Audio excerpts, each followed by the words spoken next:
Сізге адамзат тарихындағы ең ұлы 10 композитордың тізімін жасауды сұраса, оған кімді қосар едіңіз? Сіз өзіңізді 10 санымен шектей аласыз ба? Немесе кем дегенде бір есімді атау қиынға соғады ма?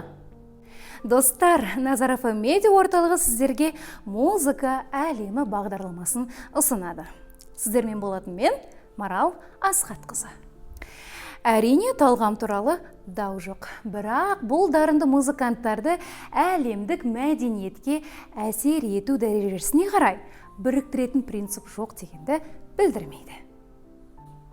Бұл видеода біз сіздерге өз елдерінің мәдени өміріне ғана емес, бүкіл әлемнің музыкалық тарихына ең үлкен ықпал еткен 10 композитордың тізімін дайындадық.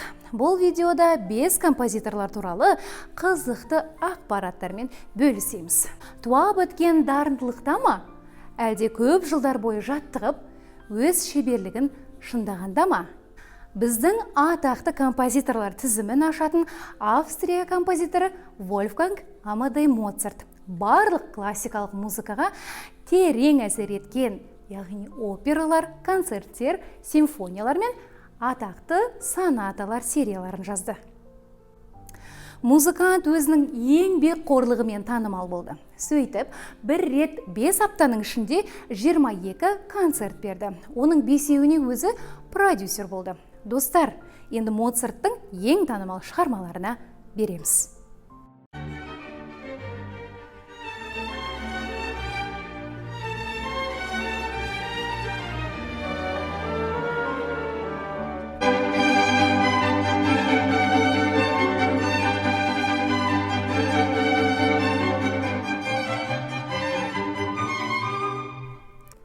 Людвиг ван Бетховен музыка тарихына елеулі үлес қосты.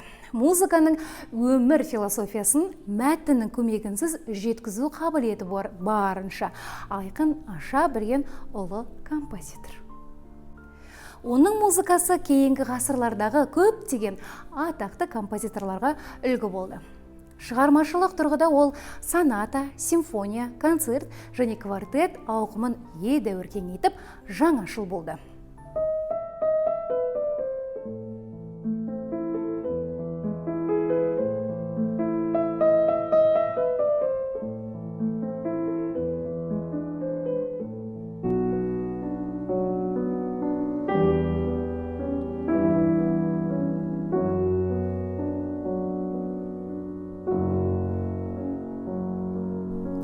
Йоганн Себастьян Бах шығармалары бүкіл әлем бойынша миллиондаған адамдарды баурап алған әйгілі композитор.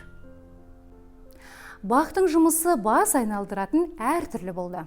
Ол тек вокалдық емес, сонымен қатар аспаптық шығармаларды да шығарды.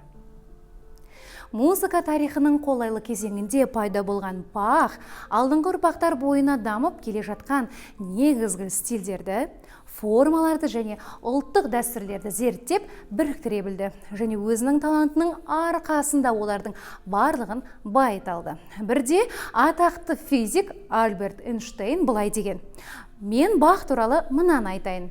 Оны тыңда, ойна, сүй, мақта және аузыңды жап."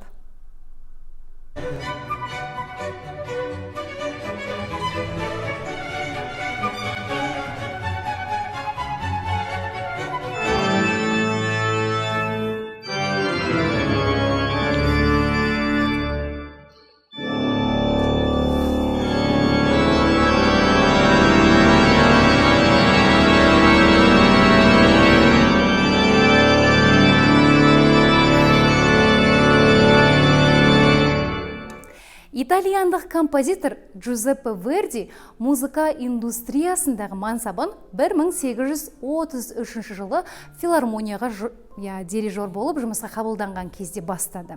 Ол Италияның ең танымал композиторларының бірі болғанымен, оны француз атап кеткен. Верди саясатты менсінбеген дейді. Верди музыкасы итальяндық рисорджиментінің саяси күресіне аса қызықпағанымен, оның шығармалары отандастарын шабыттандырып, ұлттық рухын оятты. La donna è nobile qual piuma al vento muta d'accento e di pensiero sempre una labile leggiadro viso.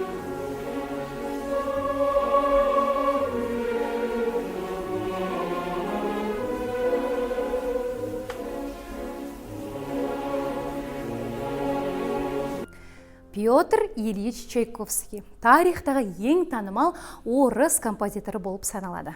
Оның есімі орыс балетінің тарихымен тығыз байланысты.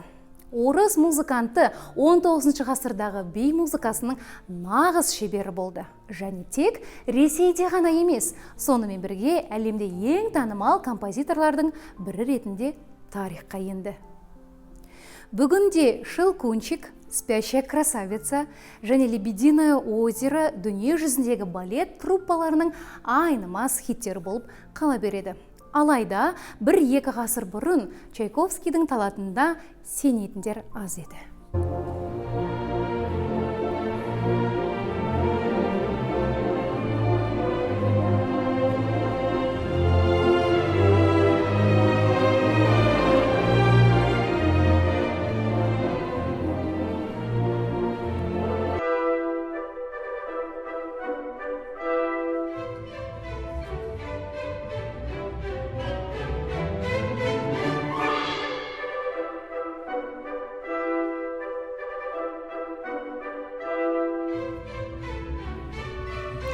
Кез келген істе табыстың кілті қарқынды жаттығулар мен тәжірибеге толы көп жылдық білім. Бірақ кез келген мақсатқа жету кішкентай қадамдардан басталады. Ұмытпаңыздар, достар. Келесі видеода кездескенше біздің Facebook, YouTube, Instagram желілеріне тіркеліп өздеріңіздің пікірлеріңізді қалдыра аласыздар. Достар, еліміз аман, жұртымыз тыныш болсын. Сіздермен болған мен Марал Асхатқызы.